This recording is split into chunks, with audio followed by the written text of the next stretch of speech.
Hi, my name is Harmony Warble, and today we are talking about Rocky Mountain Spotted Fever. Rocky Mountain Spotted Fever is a tick-borne illness with a causative agent of Rickettsia rickettsii. There are 4 different types of ticks that will cause this. It is the American dog tick, the Rocky Mountain wood tick, the brown dog tick, and the cayenne tick, specifically the male cayenne tick.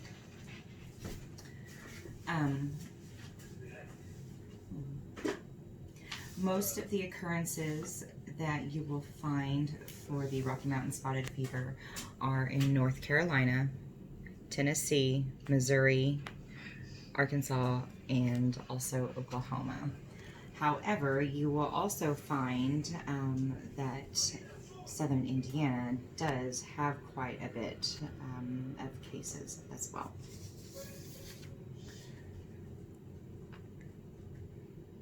Symptoms that are shown with Rocky Mountain Spotted Fever is fever, headache, rash, nausea, vomiting, stomach pains, muscle aches, and lack of appetite.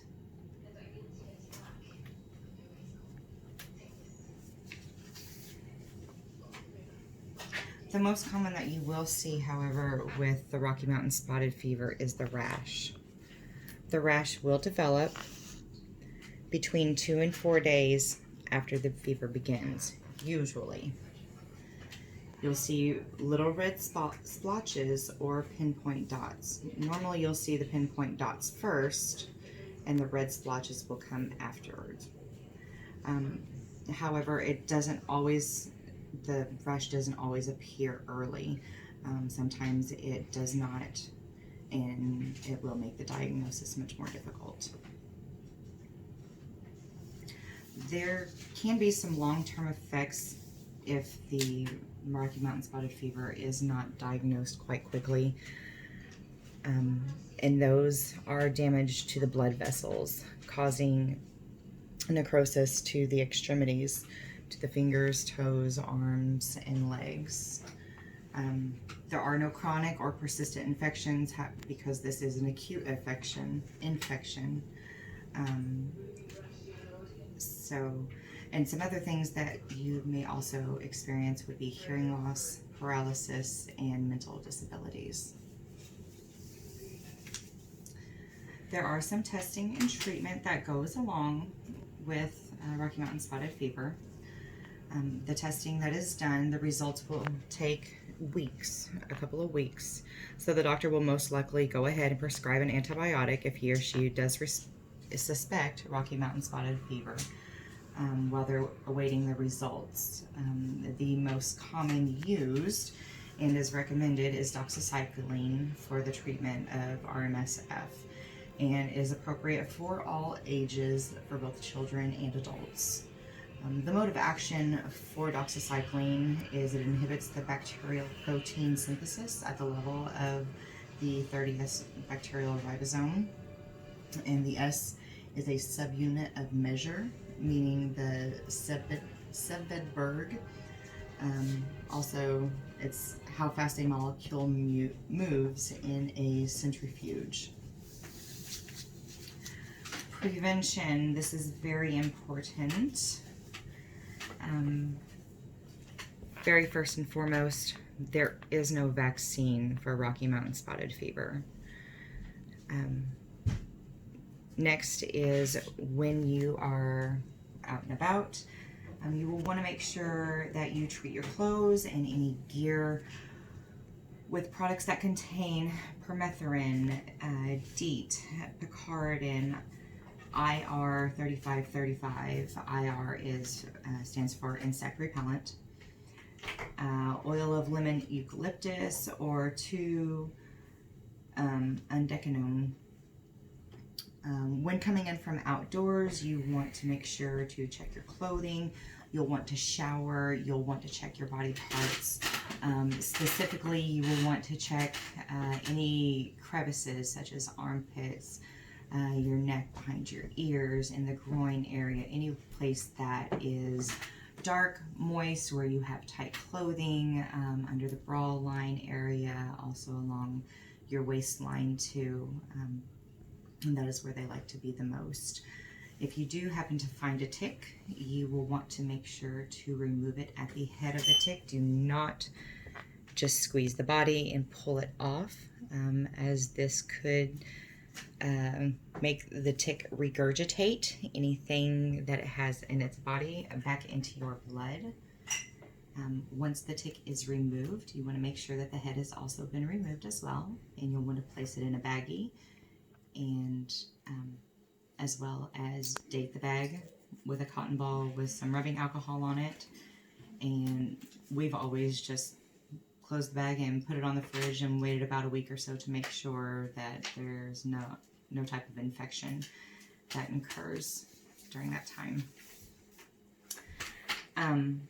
The next most important thing that I wanted to kind of bring to your guys' attention, for at least for our family, is this young lady right here. This is Miss Katie Gogol. She was born on June 28th, 1979. She then passed away on May 26th, 1982. Katie passed away from Rocky Mountain spotted fever. She was the very first case that they ever had in the Evansville tri-state area. And I'd like to kind of give you the story of how it happened with her. So a little bit of background information for that is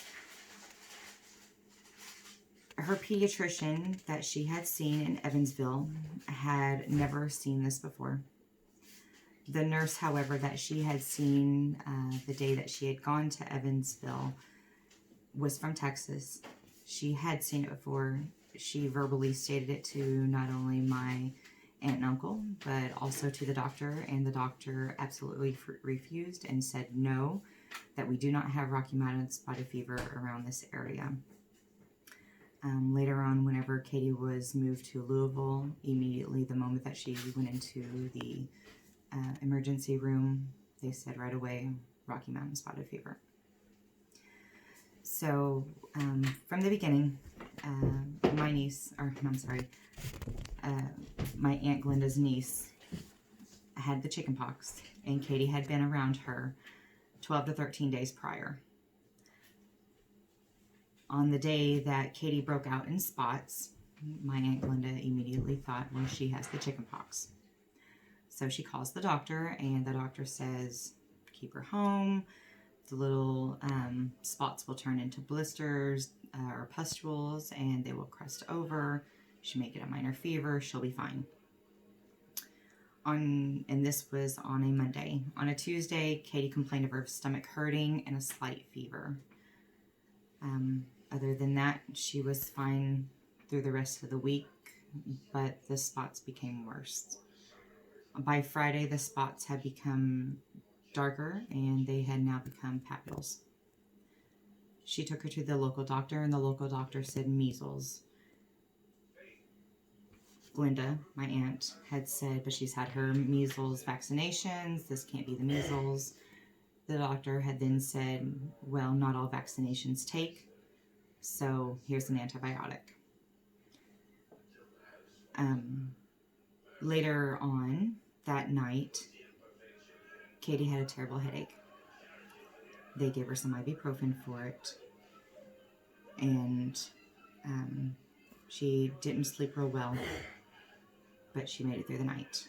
Come Saturday, she was perfectly fine. They were prepping for a First Communion on Sunday morning, and Katie had no fever that day, and in fact, her spots had even disappeared by this time.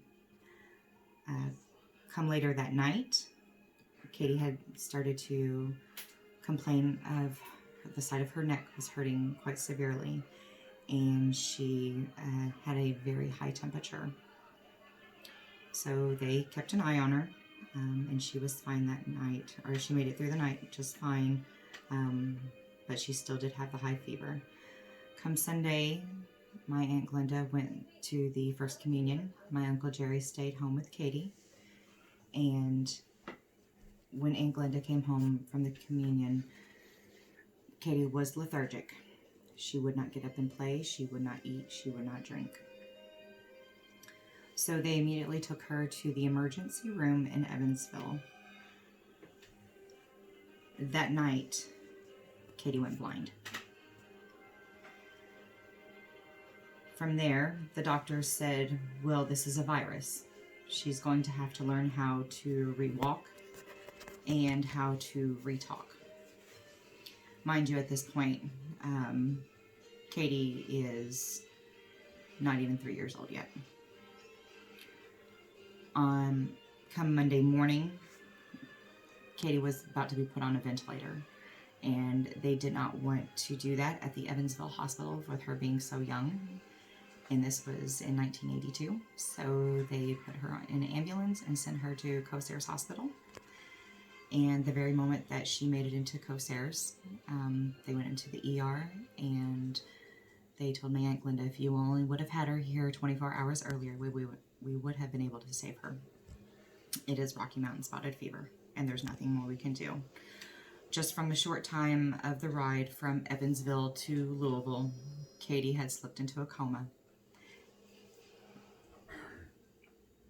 And Katie died late Tuesday night.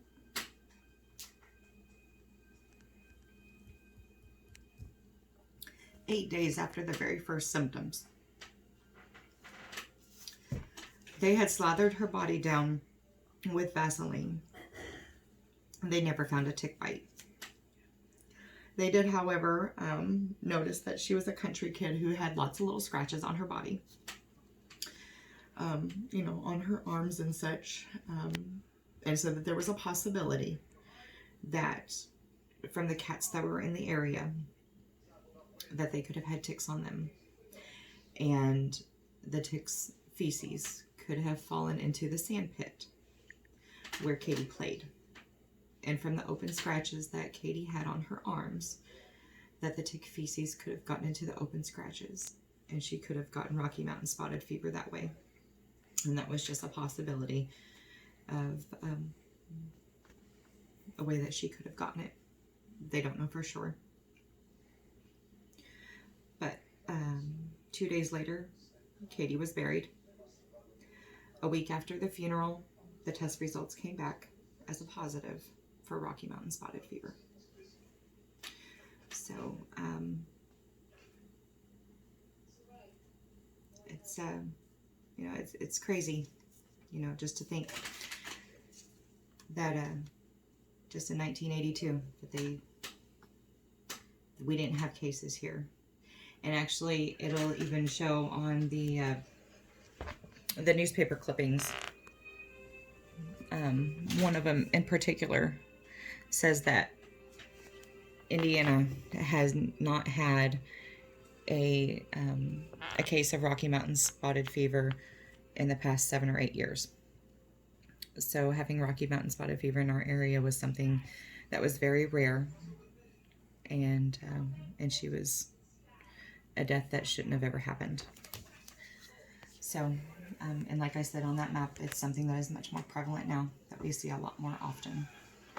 So I hope you guys enjoyed the presentation, and I hope you guys learned something.